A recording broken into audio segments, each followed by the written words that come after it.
kami siap untuk mendengarkan sebagian kecil daripada firman-Mu yang begitu luas itu. Mari berikan hati kami sukacita, berikan hati kami kelapangan, supaya kami bisa menikmati berkat Tuhan melalui firman yang ditaburkan. Dan iman kami semakin dibangkitkan, semakin bertumbuh ke arah kebenaran Yesus Kristus. Berkati kami semua Tuhan, urapi juga hamba-Mu yang akan menyampaikan firman Tuhan, biarlah sesuai dengan kehendak-Mu. Terima kasih Bapa, di dalam nama Yesus kami berdoa dan bersyukur. Percaya kita katakan, amin. Salam damai sejahtera Bapak Ibu Saudara. Kita bertemu kembali dalam ibadah minggu kita. Dan hari ini minggu yang pertama kita akan masuk ke dalam perjamuan kudus. Nah, 2 minggu yang lalu kita baru saja memperingati hari turunnya Roh Kudus, begitu ya. Jadi hari ini saya masih ingin berbicara bagaimana peran Roh Kudus di dalam hidup kita orang-orang percaya. Nah, Roh Kudus adalah penolong yang lain, tetapi dari satu jenis, yaitu Allah itu sendiri. Nah, Roh Kudus adalah janji dari Tuhan Yesus kepada murid-muridnya. Di dalam Kisah Para Rasul diceritakan bahwa para rasul menerima kuasa Roh Kudus sehingga mereka berani untuk bersaksi, mereka melakukan banyak mukjizat. Nah, di dalam gereja mula-mula yang didirikan oleh para rasul, peran Roh Kudus ini sangat penting. Nah, Roh Kudus mendiami hati setiap orang percaya kepada Kristus dan membuat hidupnya berubah drastis. Makanya ketika orang itu bertobat, orang itu dijamah oleh Tuhan, kita bisa melihat perubahan hidupnya. Kok udah gak berjudi lagi loh, gitu ya. Oh iya, udah bertobat, Tuhan yang menjamah. Dengan kekuatan sendiri mungkin tidak bisa terlepas. Udah gak narkoba lagi, udah gak selingkuh lagi, udah gak klepto lagi. Dengan kekuatan sendiri kita mungkin sulit untuk melepaskannya. Tapi ketika Roh Kudus bekerja menjamah hati kita, ada perubahan hidup yang drastis. Nah, dikaitkan dengan kekristenan di masa sekarang ini, di masa kekristenan sedang berkembang di seluruh dunia, Roh Kudus masih bekerja sampai sekarang di dalam hati setiap orang percaya. Memang tidak terlihat, tetapi tidak juga dibatasi oleh ruang dan waktu. Roh Kudus selalu bekerja dengan tertib, dengan sopan, menimbulkan ketenangan dan damai sejahtera di dalam hati kita. Jadi kalau pekerjaan atau karyanya itu menimbulkan kecemasan, kebimbangan, ragu, dan kemudian menimbulkan kerusuhan, itu pasti bukan pekerjaan Roh Kudus. Nah, sesuatu yang bermanifestasi atau berwujud menakutkan gitu ya, menimbulkan kerusakan, justru membuat ketidaknyamanan, pasti bukan pekerjaan Roh Kudus. Karena Roh Kudus tidak pernah mempermalukan orang lain. Nah, siapakah Roh Kudus itu? Kita lihat bagian yang pertama. Allah Bapa, Allah Anak, dan Allah Roh Kudus sering kali diartikan sebagai 3 pribadi. Padahal tiap-tiap pribadi ini merupakan satu kesatuan yang tidak bisa dipisahkan. Manusia, saya, Bapak Ibu dan Saudara, tidak akan pernah bisa mengerti sepenuhnya tentang konsep Tritunggal atau Trinitas, karena kita adalah ciptaan. Levelnya kita di bawah dari level Allah pencipta kita. Nah, kita tidak bisa mengerti konsep pemikiran Allah secara sempurna. Mungkin nanti kalau kita udah pulang ke rumah Bapa di surga, nanti kita mungkin punya kesempatan, kita bisa tanya begitu ya. Tapi sementara kita menjadi manusia, kita belum bisa mengerti seluruhnya. Sekali lagi karena level yang berbeda. Kita ciptaan dan Allah adalah pencipta kita. Nah, Allah Bapa punya visi. Visinya itu menyelamatkan manusia dari dosa. Karena manusia tidak bisa menyelamatkan dirinya sendiri, sehingga perlu ada Allah membuat rencana keselamatan untuk rescue manusia tersebut. Nah, penyelamatan manusia itu dimulai sejak kapan? Sejak kejatuhan Adam dan Hawa ke dalam dosa. Kemudian Allah Anak ini tugasnya menjalankan, melaksanakan visi dari Allah Bapa. Nah, Allah yang tadinya tidak terlihat, hanya diwakili dari malaikat. Kalau kita baca kisah-kisah perjanjian lama begitu ya, melalui penglihatan, melalui mimpi, melalui semak yang terbakar, melalui angin, melalui guntur, guru, dan seterusnya. Nah, di dalam perjanjian baru, Tuhan Yesus datang untuk menebus manusia dengan darahnya di kayu salib, sehingga pada saat itu orang bisa melihat, manusia bisa melihat bagaimana Tuhan itu hadir, hidup di tengah-tengah mereka yang sebelumnya begitu menakutkan dan tidak terbayangkan. Hadir justru di tengah-tengah mereka, bisa merasakan apa yang mereka rasakan, karena pada waktu itu Yesus adalah 100% Allah dan 100% manusia. Bisa merasa lapar seperti kita, bisa merasa capek seperti kita, bisa merasa haus, bisa merasa ngantuk, tetapi dia juga tetap punya kuasa untuk melakukan mukjizat-mukjizatnya. Nah, Allah Roh Kudus ini pekerjaannya atau tugasnya adalah meneruskan visi atau rencana dari Allah Bapa. Roh Kudus adalah pribadi yang dikirimkan setelah Yesus naik ke surga. Untuk apa? Menghibur kita orang percaya, menolong kita orang percaya yang masih terus ada di dalam dunia ini, tinggal di dalam hati kita, mengajar kita, mengingatkan kita akan firman yang sudah didengar. Waktu kita mau gosipin orang, waktu kita mau ngomongin orang, Roh Kudus bilang, kan nggak boleh ngejelekin orang. Ingat kemarin firman Tuhan bilang apa?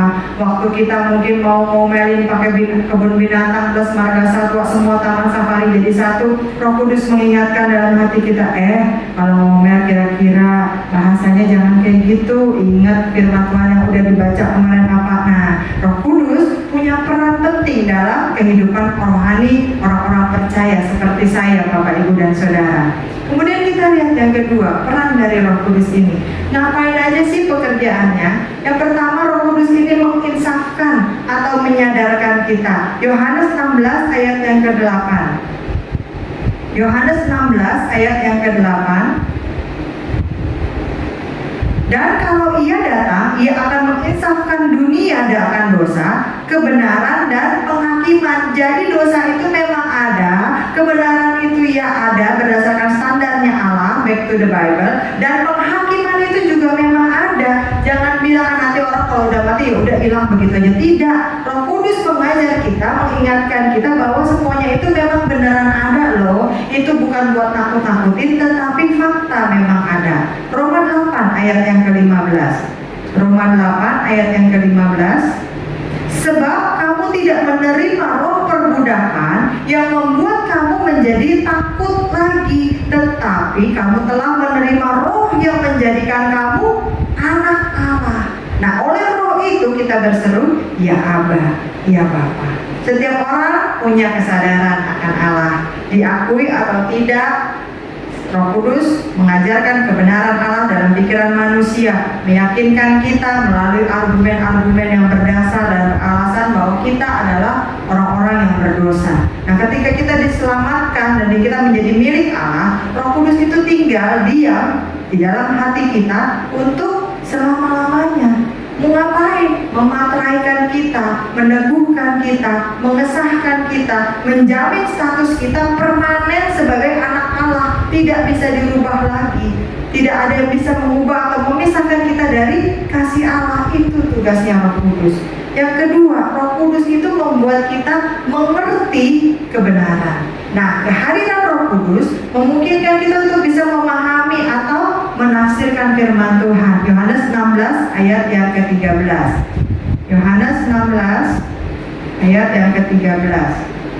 Tetapi apabila ia datang, yaitu roh kebenaran, namanya aja udah roh kebenaran, ia akan memimpin kamu ke dalam seluruh kebenaran, sebab ia tidak akan berkata-kata dari dirinya sendiri, tetapi segala sesuatu yang didengarnya itulah yang akan dikatakannya, dan ia akan memberitakan kepadamu hal-hal yang akan datang. Nah, Roh Kudus memberi pencerahan dalam pikiran kita untuk mengerti firman Tuhan. Makanya kadang-kadang orang bilang gini, nggak mau baca Alkitab, orang nggak ngerti. Tapi seringkali kita didorong oleh teman-teman seiman kita, baca aja dulu, nanti Roh Kudus yang akan kasih pengertian. Nah, seringkali juga para hamba-hamba Tuhan sebelum mempersiapkan firman Tuhan, kita berdoa, kita minta Tuhan berikan hikmat, kita minta Tuhan berbicara, sehingga apa? Alkitab ini bisa menjadi rema bagi kita. Mungkin ayat itu udah berulang kali kita dengar, mungkin ayat khotbah itu udah berulang kali kita dikhotbahkan kepada kita, tapi kok kali ini rasanya kena banget ya. Nah, itulah pekerjaan dari Roh Kudus. Kok dulu baca ini nggak ngerti ya, kok sekarang saya ngerti, oh maksudnya begini. Itu pekerjaan Roh Kudus, supaya kita bisa mengerti, kita bisa memahami. Nah, Roh Kudus sendiri ini disebut Roh kebenaran, tadi udah kita baca. Kalau namanya udah Roh kebenaran, maka dia akan membawa orang-orang percaya itu kepada kebenaran sejati, bukan kepada kebenaran palsu. Kebenaran sejati itu yang mana? Kebenaran berdasarkan standar Allah, bukan standar kita, karena standar kita bisa subjektif, standar dunia bisa berubah, tetapi standar Allah itu tidak pernah berubah dan selalu yang paling benar. Bukan hanya untuk menyatakan kebenaran, tetapi juga membenarkan orang-orang yang percaya kepada Kristus. Bukan sekedar ngasih lihat kita, ini yang benar ya, ini yang salah ya, ini yang boleh ya, ini yang enggak ya, tetapi kita juga disucikan, kita juga dibenarkan karena menjadi anak-anak Allah. Nah, banyak orang percaya yang terus mencari kebenaran firman Tuhan.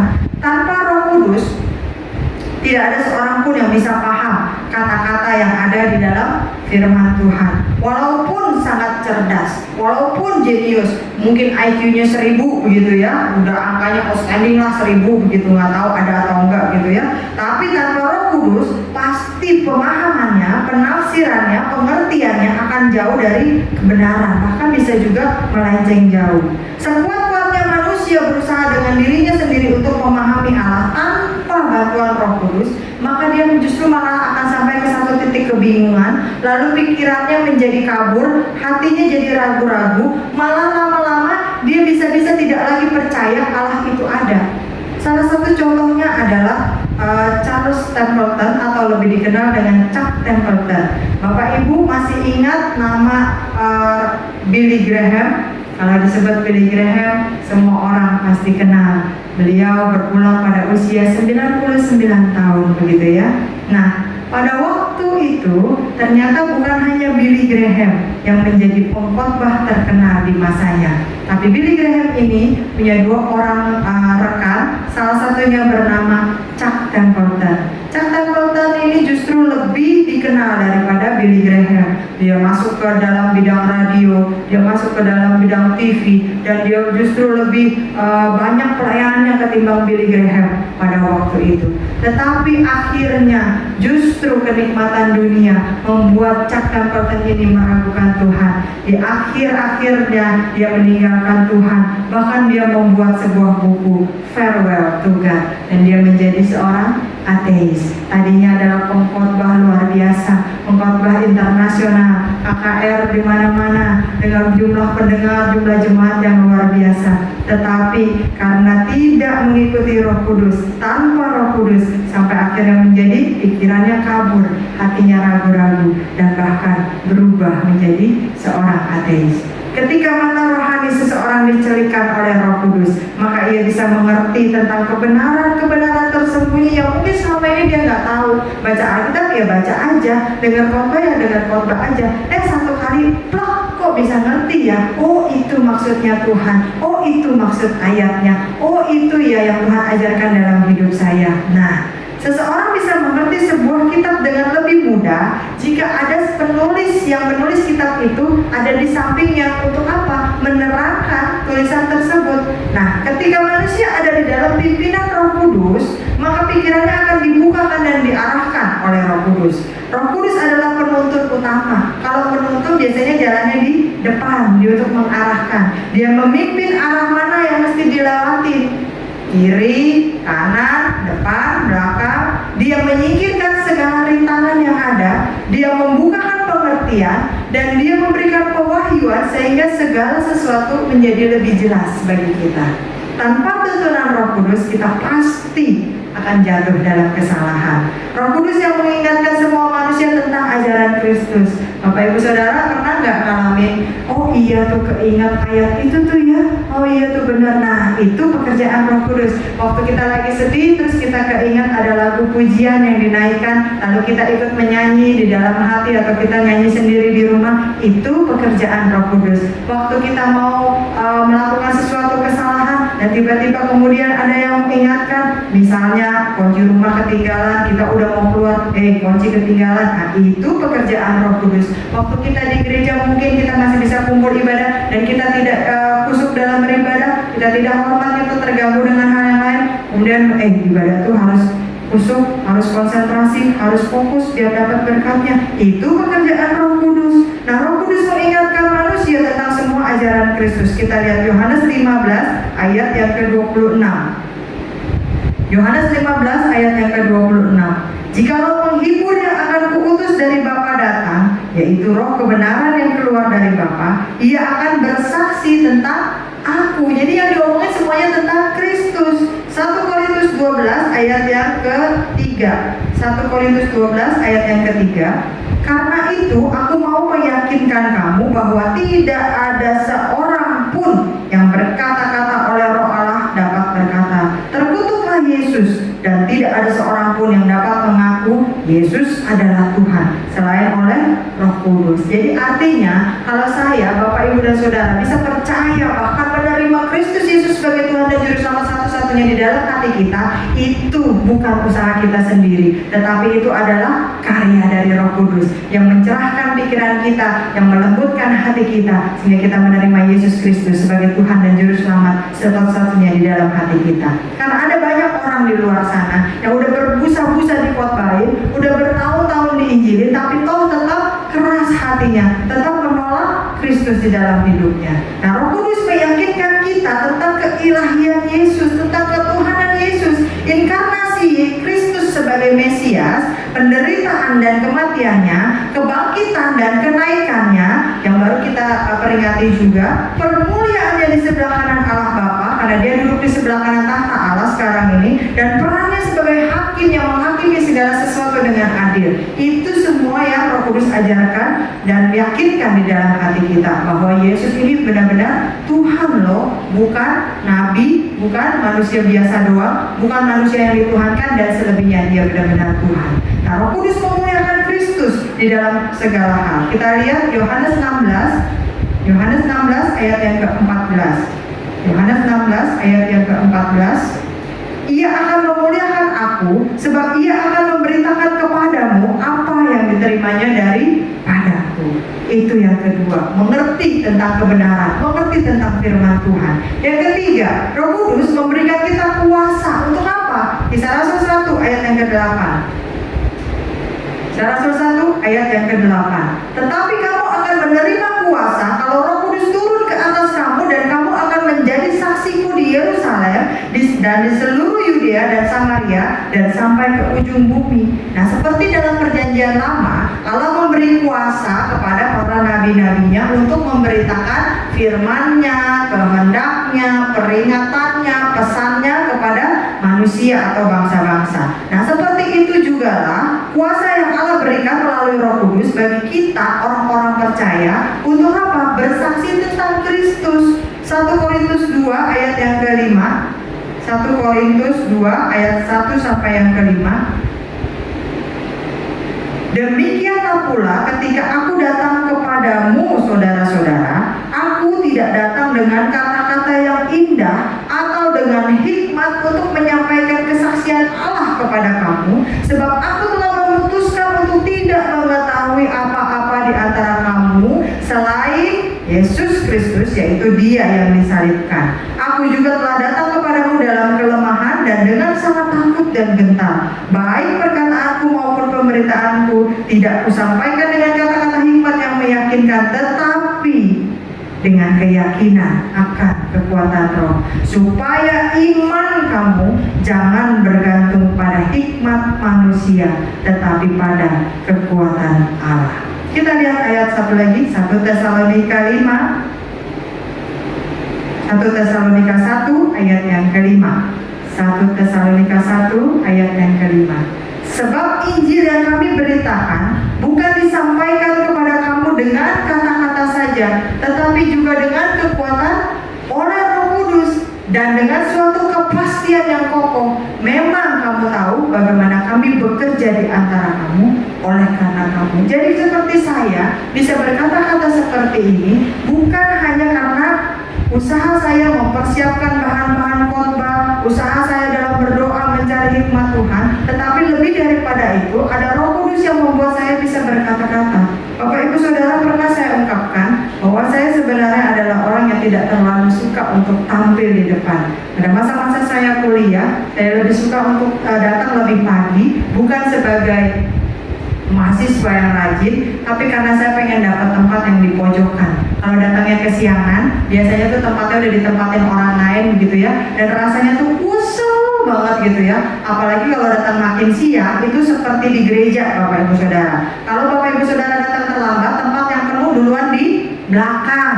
Nah, makin telat datangnya, makin ke depan duduknya. Makin ke depan itu makin dekat sama dosen. Bukan karena takut dengan cipratan ludahnya saja waktu dosen keseruan mengajar, tapi juga karena biasanya depan itu sering ditunjuk-tunjuk begitu kan. Nah, saya kurang suka untuk berbicara di depan umum, menonjolkan diri dan selebihnya. Tetapi ketika Tuhan meneguhkan saya menjadi pelayan Tuhan dengan berbagai rangkaian peristiwa, dan kalau orang boleh katakan long story deh kalau diceritain begitu ya. Nah, Roh Kuduslah yang membuat saya bisa berdiri seperti ini. Terutama ketika waktu saya lahir, ternyata saya lahir cacat, Bapak Ibu Saudara. Saya baru ketahui setelah saya agak besar, orang tua saya yang menceritakan. Jadi saya lahir dengan langit-langit mulut yang tidak rata atau terbelah gitu ya, seperti sumbing tapi di langit-langit, sehingga ketika saya berkata-kata itu kata-kata saya tidak jelas. Dan waktu saya masih kecil, saya sudah dioperasi, saya tidak ingat tentang peristiwa tersebut. Saya bisa tahu ketika papa dan mama saya menceritakannya waktu saya sudah lebih besar begitu ya. Nah, artinya ketika saya bisa berkata-kata seperti ini, mengabarkan firman Tuhan, meyakinkan Bapak Ibu Saudara, bahkan bersaksi tentang Kristus dan Injil kebenarannya, itu sama sekali bukan hanya karena usaha saya, ditimbang dari pengalaman saya lahir dengan cacat dan dioperasi sehingga saya bisa berbicara dengan normal, dan kemudian ke sifat saya yang pinginnya di belakang. Kalau saya bisa tampil, itu karena Roh Kudus yang memimpin dan memberikan kuasa kepada saya. Banyak orang berkata begini, kok beda ya waktu di mimbar sama udah turun? Kalau udah turun kayaknya lebih pendiam daripada di mimbar. Ya betul, karena ketika di mimbar Roh Kudus itu berkuasa. Saya punya tugas menyampaikan kebenaran bagi diri saya sendiri yang mempersiapkannya, dan juga bagi Bapak Ibu Saudara yang mendengarkannya dan menyambut dengan hati sukacita. Nah, dalam pemberitaan Injil atau bersaksi, sebenarnya kita sedang berperang dengan roh-roh jahat seperti sekarang ini. Makanya tadi kita berdoa di awal, sebelum firman Tuhan kita berdoa supaya benih firman Tuhan itu yang jatuh di tanah hati yang subur dan tidak dicuri oleh si iblis. Setelah firman Tuhan ini kita juga akan berdoa lagi supaya firman Tuhan itu diteguhkan dan tetap bisa bertumbuh di dalam hati kita. Sebagai manusia terbatas, kita pasti gak bisa mengalahkan si iblis. Kalau sendiri pasti gagal. Gak mungkin kita bisa mengalahkan si iblis. Makanya perlu adanya pribadi yang bekerja dengan kita, yang mampu dan punya kuasa untuk mematahkan roh jahat. Siapa itu? Roh Kudus. Tidak ada orang yang bisa berkhotbah atau bersaksi dengan benar jika tanpa bantuan dengan Roh Kudus. Walaupun dia pintar bicara, walaupun dia pandai berkata-kata, tetapi semuanya akan kosong tanpa Roh Kudus yang ada di dalam hidupnya. Ada orang-orang yang mungkin bisa berpidato dengan baik, beda pidato dengan khotbah. Kalau khotbah itu sangat perlu kuasa Roh Kudus yang ikut campur di dalamnya. Kalau berpidato mungkin hanya perlu skill dalam berkata-kata. Jadi yang ketiga, Roh Kudus yang memberikan kuasa. Yang keempat, memberikan pertolongan. Yohanes 14 ayat yang ke-16 sampai yang ke-17. Yohanes 14 ayat 16 sampai 17. Aku akan minta kepada Bapa, dan Ia akan memberikan kepadamu seorang penolong yang lain, supaya Ia menyertai kamu selama-lamanya, yaitu Roh kebenaran. Dunia tidak dapat menerima Dia, sebab dunia tidak dapat melihat Dia dan tidak mengenal Dia. Tetapi kamu mengenal Dia, sebab Ia menyertai kamu dan akan diam di dalam kamu. Nah, kata Yunani yang diterjemahkan sebagai penolong ini punya arti seseorang yang dipanggil berjalan bersama dan punya pengertian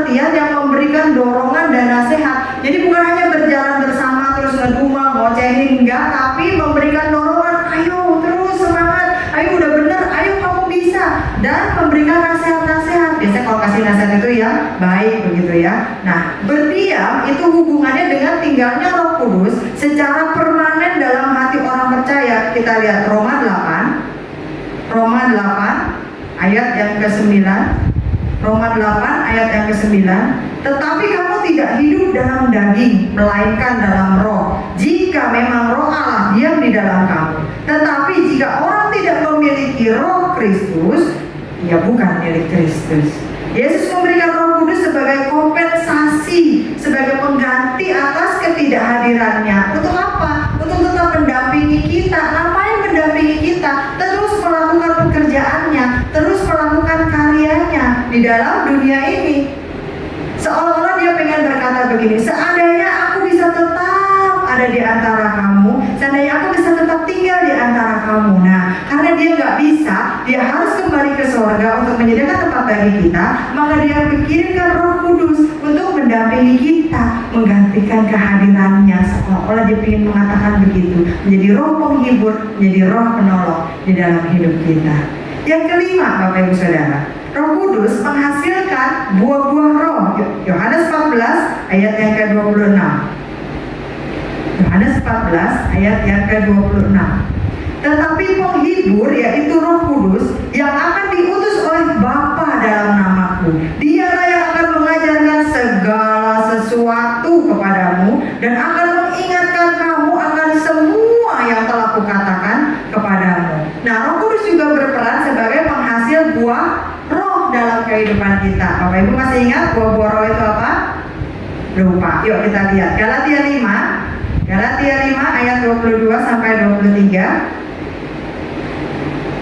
Galatia 5 ayat 22 sampai 23. Tetapi buah roh ialah kasih, sukacita, damai sejahtera, kesabaran, kemurahan, kebaikan, kesetiaan, kelemah lembutan, dan penguasaan diri. Nah, ketika Roh Kudus diam dalam hati kita, dia mulai berkarya menghasilkan buah-buah roh ini dalam hati kita. Tanpa Roh Kudus tidak mungkin kita bisa menghasilkan hal seperti ini, karena kita manusia berdosa yang hidup di dalam darah dan daging yang berdosa ini. Justru kita bisa mengasihi orang lain ketika Roh Kudus tinggal dalam hati kita. Justru kita bisa mengampuni orang lain, kita bisa sabar terhadap orang lain, kita bisa punya hati yang murah hati dan mau berbagi dengan orang lain ketika Roh Kudus tinggal di dalam hati kita. Makanya seringkali mungkin ada orang yang bilang gini, ih, kok sekarang dia kelihatannya beda ya, dulu suka ngomongin orang, sekarang ngomonginnya tentang Kristus. Dulu kok orangnya gak sabaran ya, senggol bacok motor dikit-dikit, apa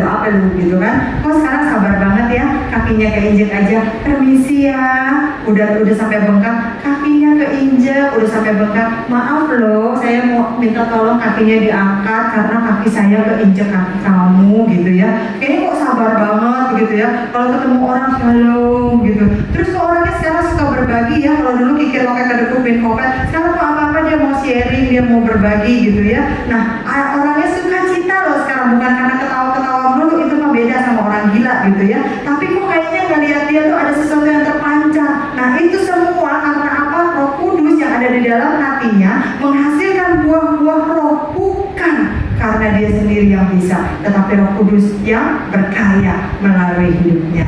Nah, buah roh ini bukan hasil pekerjaan daging. Sekali lagi, secara manusia kita tidak mungkin bisa menghasilkan buah roh. Buah roh adalah ketika kita menyerahkan diri kepada Allah dan membiarkan hidup ini dipimpin oleh Roh Kudus. Roh Kudus menuntut kita sesuai dengan firman Tuhan, lalu memampukan kita untuk mengasihi, memampukan kita untuk tetap bersukacita di tengah kesulitan kita, dancing in the storm, memampukan kita untuk tetap punya damai sejahtera, memampukan kita untuk tetap sabar menanggung segala sesuatu, memampukan kita untuk punya hati yang murah hati, memampukan kita untuk tetap melakukan kebaikan walaupun sering dibohongi orang tapi tidak jemu-jemu, memampukan kita untuk tetap setia kepada pasangan kita, setia kepada Tuhan, setia kepada pelayanan, setia kepada gereja dan selebihnya, memampukan kita untuk menjadi orang yang lemah lembut, hatinya lembut ya, bukan lemah gemulai, itu beda ya Bapak Ibu Saudara. Memampukan kita untuk menjadi orang yang punya penguasaan diri, karena Amsal berkata orang yang bisa menguasai diri lebih hebat daripada seorang pahlawan yang memenangkan kota.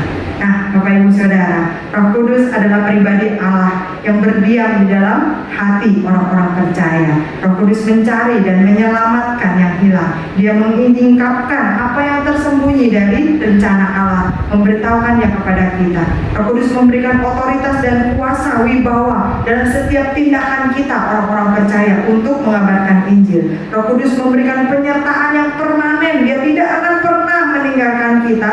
Dia akan selalu menolong dan memimpin setiap langkah kita. Dan Roh Kudus menghasilkan buah-buah roh yang membuat kita orang-orang percaya bisa melakukannya dalam hidup kita dan menjadi berkat bagi orang-orang lain. Grafik kehidupan rohani orang percaya akan terus meningkat. Mungkin ada turun sedikit tapi akan naik lebih tinggi lagi. Turun sedikit tapi akan naik lebih tinggi lagi. Semakin kita merasakan ketergantungan dengan Tuhan, kita merasakan tidak mampu berjalan sendiri, maka Roh Kudus akan berkarya semakin dahsyat di dalam hidup kita. Roh Kudus akan semakin aktif di dalam hidup kita. Ketika kita mengangkat tangan, Tuhan pasti akan turun tangan, dan Roh Kudus akan bekerja di dalam hidup kita. Allah beserta dengan kita. Mari kita berdoa. Bapa di dalam surga, terima kasih hari ini kami sekali lagi belajar tentang Roh Kudus. Apa yang Roh Kudus lakukan di dalam hati kami, apa yang Roh Kudus lakukan di dalam hidup kami. Kami bersyukur Tuhan, ada Roh Kudus yang dikirimkan di dalam hidup kami, menjadi roh kebenaran, menjadi roh penolong, menjadi roh penghibur, sehingga kami tidak yatim piatu, sehingga kami tidak sendirian menjalani iman kekristenan kami selama kami masih hidup di dalam dunia ini. Bapa di dalam surga, biarlah kami bisa terus belajar, menghidupi setiap firman yang kami dengar, menjalani setiap rencana Allah di dalam hidup kami, menjalani semuanya dengan kuat kuasa daripada Allah saja. Ya Roh Kudus, kami tahu melakukan firman Tuhan tidak semudah mendengarkannya. Mari ajari kami terus, dampingi kami terus, supaya kami dimampukan untuk menjadi pelaku-pelaku firman yang baik, dan bukan hanya sekedar pendengar saja. Dalam nama Yesus kami berdoa dan bersyukur. Yang percaya bersama-sama kita katakan amin. Saya kembalikan.